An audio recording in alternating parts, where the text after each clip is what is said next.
Hello, my name is Jiso and I'm reading Master Dōgen's Shōbōgenzō, and we're on Mujo-Seppo, which means the non-emotional preaches the Dharma. Non-emotional meaning not having feelings or insentient. Trees, rocks, fences, walls. Okay. That world thing out there.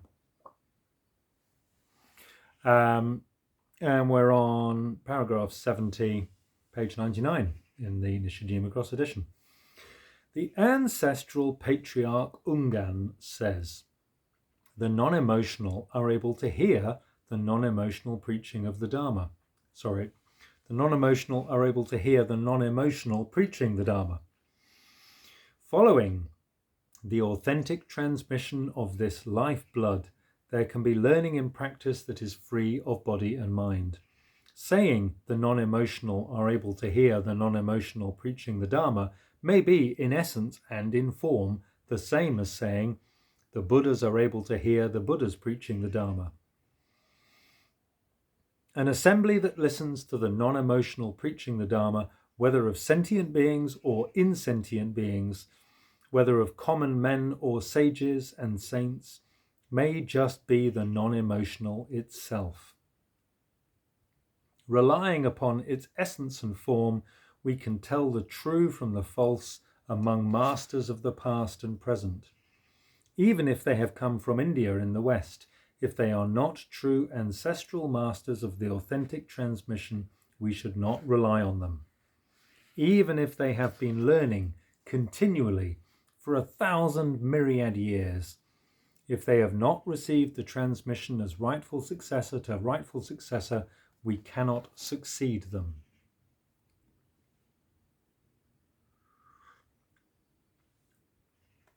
Ooh, gingery. Now that the authentic transmission has already spread through the eastern lands, it may be easy to tell the true from the false. We might be able to receive the bones and marrow of the Buddhas and the patriarchs, even by listening to the expression, living beings are able to hear living beings preaching the Dharma. When we hear the words of the ancestral patriarch Ungan and listen to the words of the national master Daisho, if we truly evaluate them, the saints expressed in the saints are able to listen. Actually just says the saints are able to listen. I think it means saints are able to listen. May be the non-emotional, and the non-emotional expressed in the non-emotional are able to hear may be the saints. I'm just going to say that sentence again. When we hear the words of the ancestral patriarch Ungan and listen to the words of the national master Daisho, if we truly evaluate them, the saints, expressed in the saints are able to listen, may be the non-emotional, and the non-emotional, expressed in the non-emotional are able to hear, may be the saints.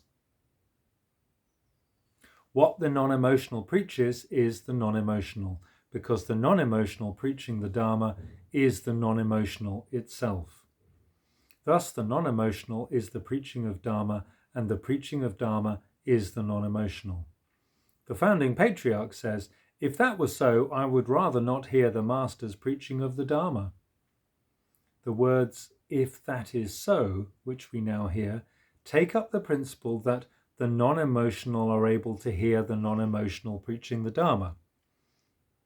It is in accordance with the truth of the non-emotional being able to hear the non-emotional preaching the Dharma that I do not hear the master's preaching of the Dharma. The founding patriarch at this time is not simply taking a back seat for the non-emotional preaching the Dharma. His own zeal to preach the Dharma to the non-emotional has shown itself and is piercing the sky. Not only does he physically realize that the non-emotional preaches the Dharma, in non-emotional preaching of the Dharma, he has physically mastered transcendence of hearing and not hearing. Going further, in emotional preaching of the Dharma, he has physically realized transcendence of preaching and not preaching. In preaching just past, preaching just now, and preaching just coming. And beyond that, in the preaching of the Dharma which transcends being heard and not being heard, he has completely clarified the truth of knowing that this is emotional and this is non-emotional.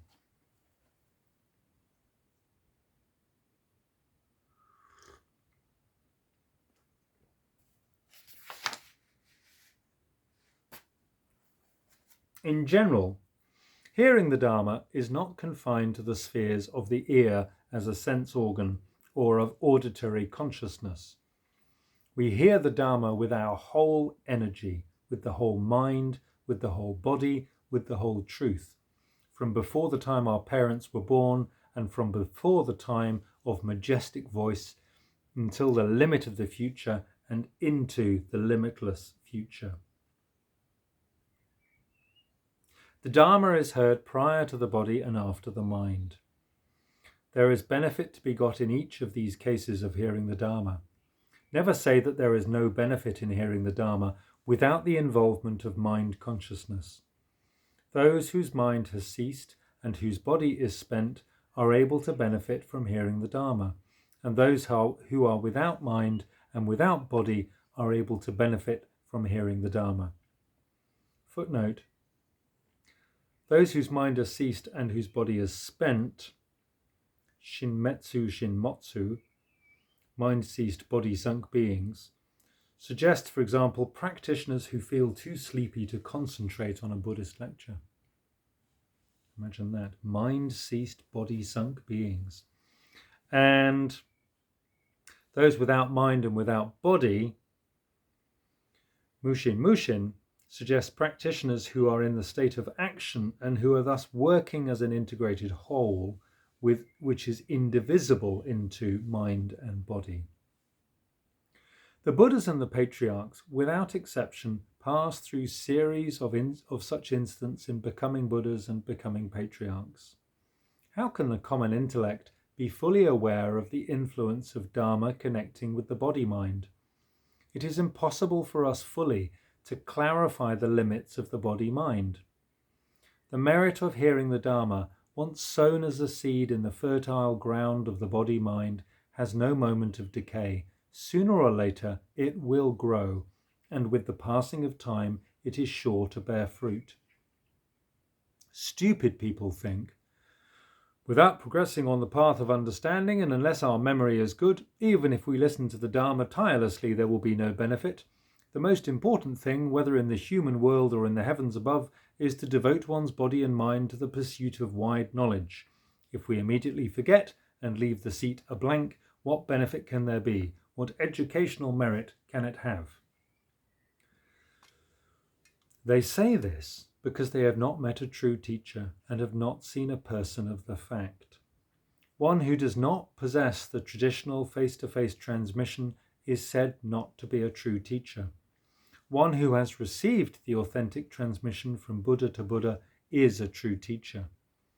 The time that stupid people describe as preaching the Dharma being temporarily remembered in the mind consciousness is the time when the merit of hearing the Dharma is subtly covering the whole mind and covering the whole consciousness. In this very moment, virtue is present which covers the body, which covers the moment before the body, which covers the mind, which covers the moment before the mind, which covers the moment after the mind, which covers causes, conditions, results, actions, forms, natures, substance and energy, which covers Buddhas, which covers patriarchs, which covers self and others, and which covers skin, flesh, bones, marrow, and so on. That's a good list.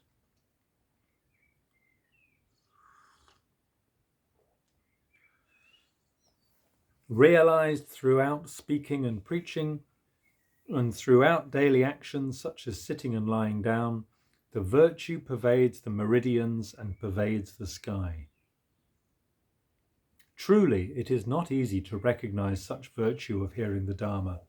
Nevertheless, If we come upon the great order of the Buddhist patriarch and investigate the skin, flesh, bones and marrow, there will be no time when the good influence of preaching the Dharma does not lead us, and there will be no place where we do not spread the Dharma influence of hearing the Dharma. In this way, allowing moments and kalpas to be fleeting or slow, we will see results become real. Footnote for fleeting or slow. Allowing moments and kalpas to be fleeting or slow suggests patience in the face of passing time, when it is sometimes fast, when we are lost in play, and sometimes slow, when we are waiting for something boring or painful to end. We should not deliberately throw away wide knowledge. At the same time, we do not see it in isolation as the pivot. Practitioners should know this. The founding patriarch has realized it in physical experience. The ancestral patriarch says, "You do not even hear me preaching the Dharma. How much less do you hear the non-emotional preaching the Dharma?" Here, confronted with the founding patriarch's sudden manifestation of the state of continuing to experience on the basis of real experience, the Buddha's state of real experience, the ancestral patriarch loosens his collar and seals and certifies the state as the bones and marrow of the forefathers. He is saying, even while I am preaching, you are beyond hearing. He does not speak this because Tōzan is ordinary flotsam. He is certifying that the non-emotional preaching the Dharma, though multifarious, does not require the activation of the intellect. The succession that takes place at this time is truly a secret.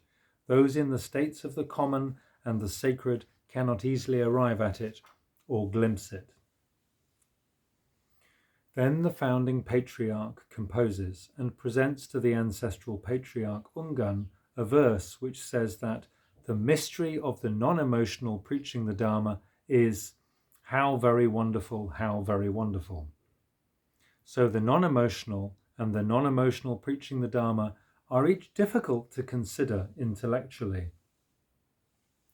How are we to see the non-emotional described here?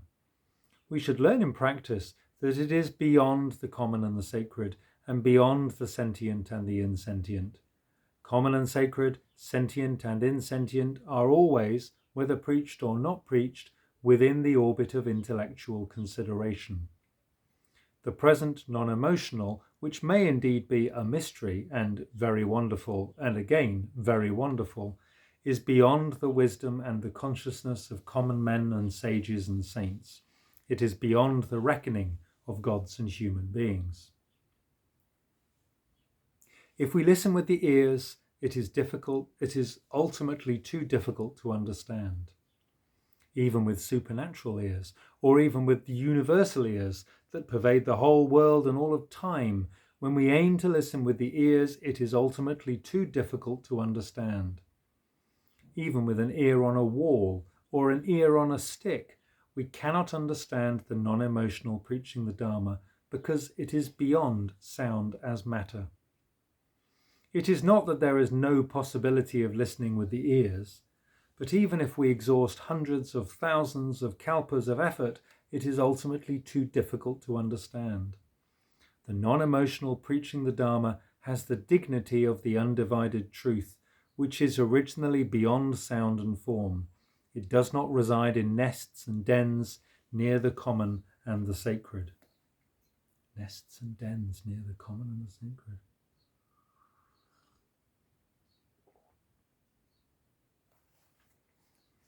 Hearing its sound through the eyes, we are able to know it.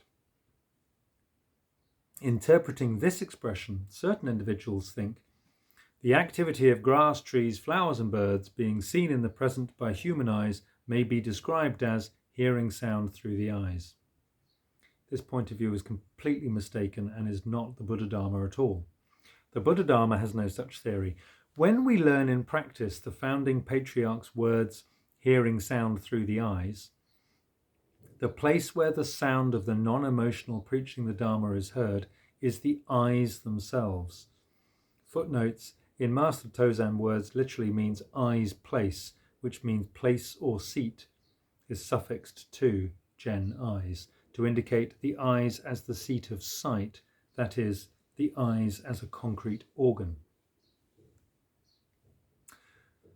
So when preaching the Dharma is heard is the eyes themselves, and the place where the sound of the non-emotional preaching the Dharma is realized is the eyes themselves. We must investigate the eyes still more widely. Hearing sound through the eyes must mean the same as hearing sound through the ears. And for this reason, hearing sound through the eyes can never be the same as hearing sound through the ears. We should not learn that there are ears in the eyes. We should not learn that eyes and ears are one, and we should not learn that sound is realized inside eyes. An ancient says, the whole universe in the 10 directions is a Shramana's one eye. We should not consider by intellectual comparison that to hear sound through this eye may be, as in the founding patriarch's words, hearing sound through the eyes. Although we study the words of the ancient that the whole universe in the 10 directions is one eye, the whole of the 10 directions is just one eye, and furthermore, there are thousands of eyes on the tips of the fingers. There are thousands of eyes of right Dharma. There are thousands of eyes in the ears. There are thousands of eyes on the tip of the tongue. There are thousands of eyes on the tip of the mind. There are thousands of eyes of the thoroughly realized mind. There are thousands of eyes of the thoroughly realized body. There are thousands of eyes on top of a stick. There are thousands of eyes in the moment before the body. There are thousands of eyes in the moment before the mind. There are thousands of eyes of death in death. There are thousands of eyes of liveliness in liveliness. There are thousands of eyes of the self. There are thousands of eyes of the external world. There are thousands of eyes in the concrete place of eyes. There are thousands of eyes of learning and practice. There are thousands of eyes aligned vertically, and there are thousands of eyes aligned horizontally. Thus, we study that the totality of eyes is the whole universe, but still this is not physical mastery of the eyes. We should make it an urgent task to investigate, through the eyes, the action of just hearing the non-emotional preaching the Dharma. The point expressed now by the founding patriarch is that it is difficult for the ears to understand the non-emotional preaching the Dharma. It is the eyes which hear the sound. Going further, there are instances of the thoroughly realized body hearing the sound and instances of the whole body hearing the sound. Even if we fail physically to master hearing sound through the eyes, we must physically realize and must get free from the truth that the non-emotional are able to hear the non-emotional preaching the Dharma, for this is the truth that has been transmitted. My late master Tendo, the eternal Buddha, says, "A bottle-gourd vine entwines with a bottle gourd." This is Dharma preaching of the non-emotional state, in which the ancestral patriarchs' right eyes have been transmitted and in which the bones and marrow have been transmitted. Rely upon the truth that all Dharma preaching is in the non-emotional state. The non-emotional preach the Dharma, which is the ancient standard, and the non-emotional preaches Dharma to the non-emotional. What do we call the non-emotional? Remember, those who listen to the non-emotional preaching the Dharma are just it. What do we call preaching the Dharma? Remember, not knowing oneself to be the non-emotional is just it. Great Master Jisai of Tosu-san Mountain in Joshu, successor of Zen Master Suibi Mugaku, called Daido Mayukaku in his lifetime, also called the Eternal Buddha Tosu. The story goes, is asked by a monk, what is the non-emotional preaching the Dharma? The master says, no abusive language. What Tosu expresses here is the very Dharma plan of eternal Buddhas and the ordinance of the patriarchs. Such preaching as the non-emotional preaching the Dharma and Dharma preaching of the non-emotional is, in short, not to speak abusive language. Remember, the non-emotional preaching the Dharma is the whole charter of the Buddhist patriarchs. Followers of Rinzai and Tokuzan cannot know it. Only Buddhist patriarchs devote themselves to its investigation. Shōbōgenzō Mujo-Seppo preached to the assembly at Kippoji Temple in the Yoshida district of Eshu on the second day of the 10th lunar month in the first year of Kangen 1243. Thanks for listening. Take care.